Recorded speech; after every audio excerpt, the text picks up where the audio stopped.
Tole kabajamtoota daawwattoota fuula Facebook kiyyaa hundumti bakka jirtanitti nageenyi keenya isin haa dhaqqabu jechaa guyyaa har'aa keessummaa cimtuu qabannee isiniif dhiyaannee jirra. Maqaa isaarraa eegalee gahee hojii ofiis isin barsiisa. Sana boodaan gara gaafii fi deebii keenyaatti seennaa. Maqaa keessanirraa eegaluun eessa akka jiraattan nu beeksisa.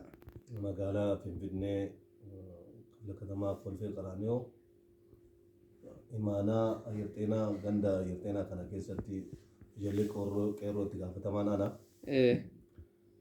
achirraa kan dhiyaadhe. Bareeda ka asumaan gara gaafii kiyyaatti yoo deemu yeroo hedduu taayyee danda'aa nama badhaadhina duuda lafee ta'ee fi sochoosaa jiru inni faallaa uummataa deema. Ati garuu goonni akka isaa hin jiru ka jettu yeroo hedduu afaan keetirraa dhagaa. Ati waa'ee taayyee kana akkamitti ibsita? Waa'ee taayyee kana goota inni goota yaa'u biyya kanatti gadheetu goota jedhama yeroo baay'ee nama gadheetu goota jedhame goonni gadhee jedhameeti gadheen goota jedhamee gootatu gadhee jedhama biyya kanatti akkaataan akkasi. Namtichi kun goota akka isaatti maaliif yoo jettee tokkoffaa biyya badhaadhinni jiraachuu miti jiraachuu hin dandeenye keessatti waa'ee badhaadhinaa nutti haasa'a. Humnaa oli achi hiixata. Badhaadhinni Ameerikaan fa'aatu badhaadhina keessa seenne guutummaa guutuu seenne jettee akkasitti hin dhaadhattu. Badhaadhinaa miti amma osoo koronammaan kunuu as biyya kana seene hospitaala amma fakkeenyaa fi Black Lioniin kun nama 60 akkana keessummeessa. Koronaa miti yeroo nagaatu namni bakka itti yaalamu qabu. Mee koronaan kun biyya tana yoo seene eessatti akka yaalchisu hedduun beenu. Kanaaf goota jennaan nama kana. Kanaafuu nama gadheetu goota biyya kanatti. Nama gadheetu goota. Inni gadheedha saniif goota ta'ee jedhaa jirta. Gara gaafii itti aanutti yoo si dabarsu paartiin badhaadhinaa kun uummata Oromoo bakka bu'a. Baatirii moo paartii? Paartii badhaadhinaa. Yookaan bilxiginnaa isa jedhamu kan. Baatirii yoo jee baatirummaa hin dhaqqabne paartummaa hin dhaqqabne jarri. Paartiin badhaadhinaa wanni jedhamu jalqaba maalirraa hundaa'anii paartii uummatanidha wanni ilaalamu. Maalirratti hundaa'a jarri. Itoophiyaan marti hundaa'u jechuun jalqaba nama Oromoo tokko godhetu Itoophiyaa ijaaruu danda'a. Oromoo godinaan kaan Gujii kaan Baalee kaan Arsii jedhanii addaan qoodanii Itoophiyaa ijaaruu hin danda'u. Itoophiyaa ijaaruudhaaf jalqaba Oromoo tokko godhuuf barbaachisa. Gandaan qooduun, gosaan qoodanii ajjeesuun, ebaluu gosa ebaluu jedhanii addaan qooduun jalqaba Oromooyyuu addaan qoodanii Itoophiyaa maal ijaaran jirri Oromooyyuu addaan yaasanii. Akka yaada kootitti osoo Oromiyaa kana Oromiyaa bahaa, Oromiyaa dhihaa, Oromiyaa lixaa osoo jedhanii addaan qoodanii gara tokkotti fidanii Itoophiyaan ifiinuu ijaaramti.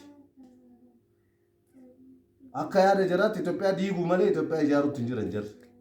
Itoophiyaa ijaaruun dursa Oromiyaan ijaaramuu qabdi. Oromiyaan tokko ta'uu qabdi. Oromiyaan gaafa tokko taate ifiyyuu ijaaramti Itoophiyaan. Akka ilaalcha kootitti. Ilaalcha nama gadhee ammoo kana ilaaluu hin danda'u kaa gadheen gandarreedhaa miira waan gandaa haasa'a. Amma fakkeenyaaf waan nama ajaa'ibsiisu keessaayi Johaar haga Harargee Arsii Baalee deemanii jarri qabsoo keessa turan kana eegaa dhaqanii gandaan addaan qooduuf jecha karoora itti baafatanii gaafa inni Jimmaa hin dhaqe jedhe warri Jimmaa akka isa wanni jedhu godhanii akka isan taqabbalee godhan kana gosaan addaan qooduudha jarri yaadni jira biyya tana addaan diiguudha qabaleen addaan diiguudha yaadni jira akka kootitti. Akkeetti akkasii ulfaadhu gara gaafii itti aanutti yoo si oofe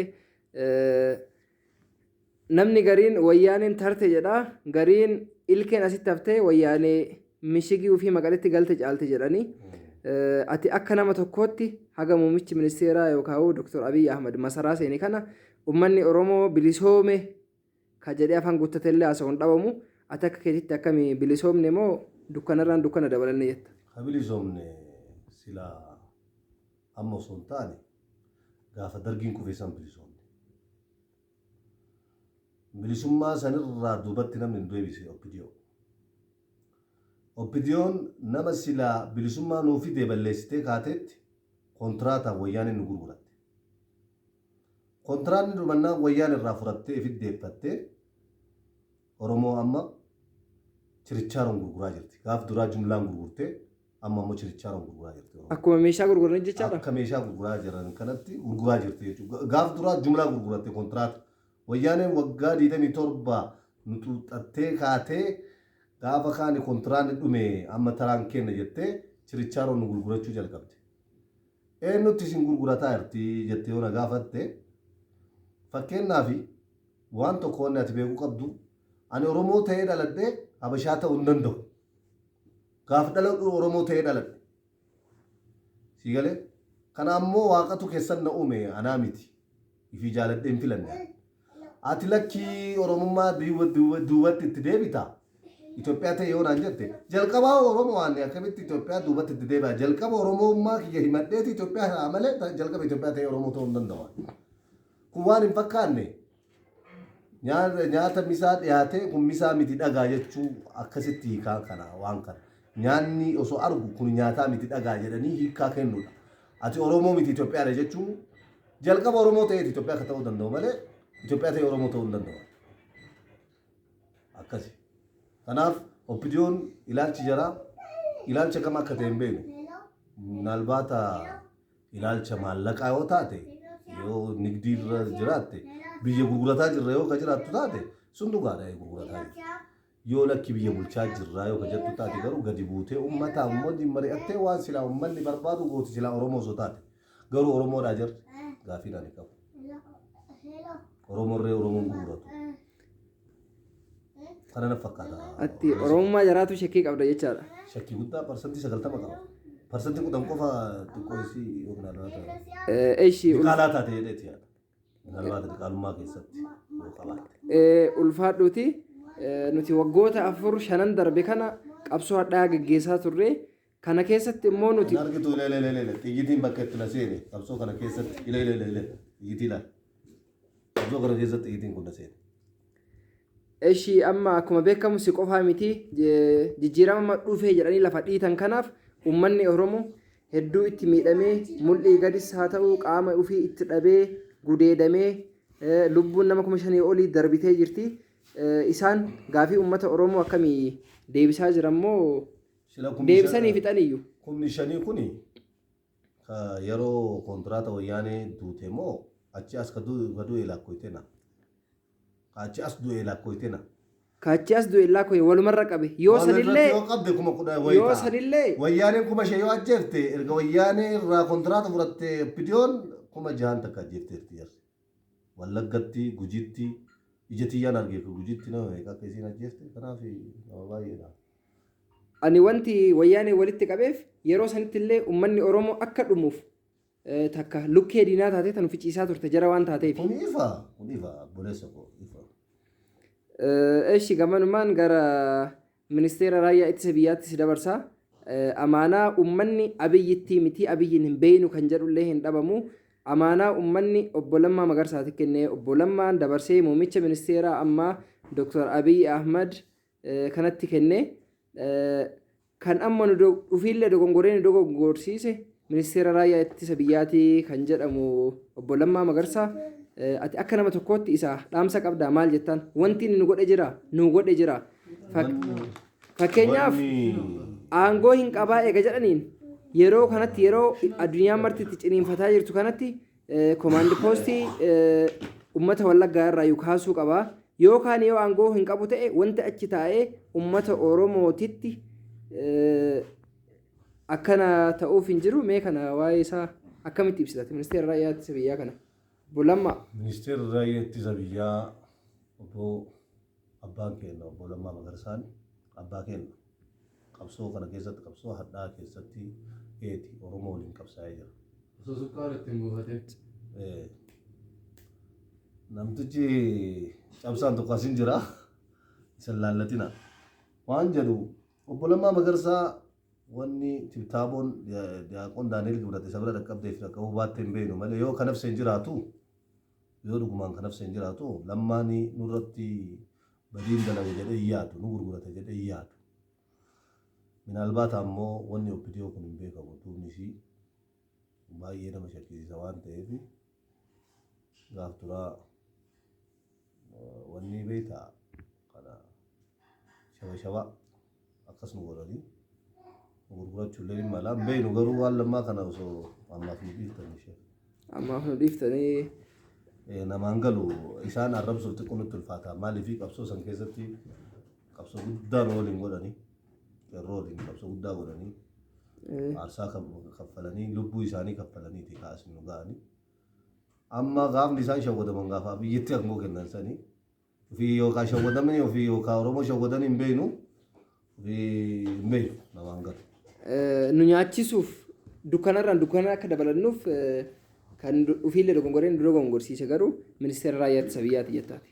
Ofii dogongoruu maalitti beeknaree ofii dogongoruu hin beeknu bara maaliif hin beekne isiniif fakkaate warra nu gaafata. Tokkoffaa gaafsan teestilaayitii wayii jiraattee keessi abiy maali hin beeku lammaan. Amma hoo maal ta'ee yoo taate suni gadi bahee nutti haayimu nagaa qaba jennaan yoo nagaa qabaatee gadi bahee nutti haayimu. Yookaan lakki walumaa gallee isin gurguran illee yoo jedhe kuma baasee nutti haayimu. Tole ulfaadhu amma gaafii fi deebii kenna goola butti deemnaa gaafii dhumaa si gaafadha akkuma waliigalaatitti jijjiirama gariin dhufe jedhee lafa dhiitaa gariin dhufne jedhaa haa xiqqaattu haa guddattu qeerroon wareegama qaqqaaliitti kafalee haga san jijjiiramni dhabamu carraa amma teenetti naasuu kanaa kan nu argamsiise mootummaa miti qeerroodha. Jijjiirama haganuma arganne tana fiduufuu shoora guddaa taphate jettee laphee qulqulluun saba Oromoo qofa osoo hin taane sabaaf sablammootaan qabsaa'ee dukkana keessaa ol nu baasee Oromummaan akka nutti urgaa'u nuuf gale jettee ati galateeffattu kayyoomuu wanti inni uummata Oromooti akkasumas sabaaf sablammoota cunqurfamtoota biyya kanaati tajaajila yookaan dukkana jalaa baasuuf shoora guddaa taphate jettee ati jechuu eenyuun. Jalqaba irratti yeroo dukkanaa san yeroo ifnan hin jirre abbootii teennaa ka akka Jaadamsaa Addoo ka akka Jeneraal Waaqoo Guutuu ka akka Taaddasaa Birruu ka akka Baaroo Tumsaa kanneen ni galatoonfanna. Akka ilmaan jaraa akka dhalattuu fi Oromummaa akka baratamu godhanii yeroo ofiititti dandeettii ofii qabaniin qabsaanii dabalan jirra. Itti aansee jara maraa ree ilmi abbaa caalaami Johaar jara maraa caalee dhalate. Qabsoo kana hin finiise. Jarri nu hidhaa keessaa akka bahan godhe warri amma nu gabroomsu kun akka hidhaa keessaa bahan akkuma inni jedhee jalqaba qilleensa Oromiyaa bilisa baasnaa eegas OPDO bilisa baasna jedhee akkasumatti bilisa jarallee baasee uummata Oromollee akka dubbatu godhe tokko sani. Inni lammaffaa jijjiirama hin jiraati jettuu fi jijjiiramni jiru jijjiirama lama. Jijjiiramni tokko duraan wayyaaniin nu bulcha jennee waliigallee Oromoon cuftii waliigalee qabsaa wayyaan irratti. Amma eenyu nu bulcha jennee eenyu irra qabsoofne. Jijjiiramni jiru akka nun qabsoofne hidhamne jechuudha.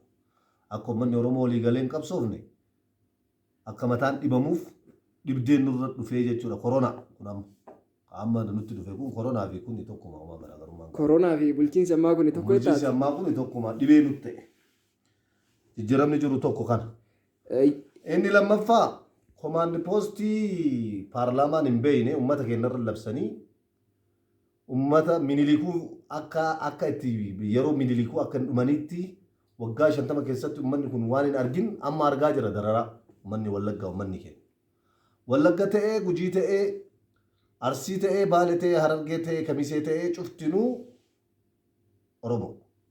Oromoon tokko yoo madaa'u tokko iyyuu fi qaba. Kanaaf Wallagga irratti waggaa 50 keessatti waan hin ta'in ta'aa jirti uummanni keenya. Kanaafuu jijjiiramni jiru komaandi poostii osoo mootummaan hin beekne nurra labsanii uummata keenya fixan kana tokko. Lafa lamaan kana jijjiiramni ani argee jiru. Maal gaafii biraa qabdu? Amma gaafii kiyya xumuree jira. Dhumarratti uummata Oromoo haa ta'u dhaabbolee siyaasaatii haa ta'u qeerroof haa ta'u abbootii amantaatiif haa ta'u abbootii gadaatiif haa ta'u dhaamsa itti walumaa galatti hin qaba jettee dhaamtu jira. dhaamsaan qabu dhaabotii siyaasaa Oromoo yoo dhugumaan Oromoof dhaabbanne jette dhugumaan yoon kijibin yoo silaa Oromoo gurgurachuuf dhaabbatte duruu itti jirti ammallee itti jirti. Lakki nuti uummata Oromootiif dhaabbanne jette harka tokko deebitee gar tokko deebitee uummata Oromootiif haa qabsooftu. Ayi lakki gandaaf qabsoofne yoo jette gandatti galee haa qabsooftu. Kana ifa waa baaftu. Amma nuti homaan hungalle gandaan dhaaba dhaabdee kun garanaa waan biraa qaaqa kun garanaa waan biraa qaaqa waan gandaan hungalu nun barbaachisu amma ani Oromoo malee gosa kiyya hin barbaachisu ani Oromummaa kiyya beeka malee waan biraa gosa waan na gaafattuuf hin qabu. Kanaaf gosaan warri wal ijaaru kun osoo dhiiseeti gara Oromummaa fi deebi'ee gara tokko deebi'ee qabsaa'ee an filan. Lakkii kanaa miti yoo ka jedhan taate duruu gurgurataa jirti ammallee gurgurataa tumaan jirti. Itti haafuftu gaafa rabbi jedhee qabsoofnee bilisa baana. Ayyee ulfaadhu Ismaa'ilii kiyya jiraataa magaalaa Finfinnee handhuura Oromiyaa ganda Ayyirxeenaati. Qabsoo waggoota afran darbe kana keessatti inni taasisaa ture waan sooshaal miidiyaa irratti hafarsanii fixanii miti. Ulfaadhu ka. Ayyee ulfaadhaa isinillee.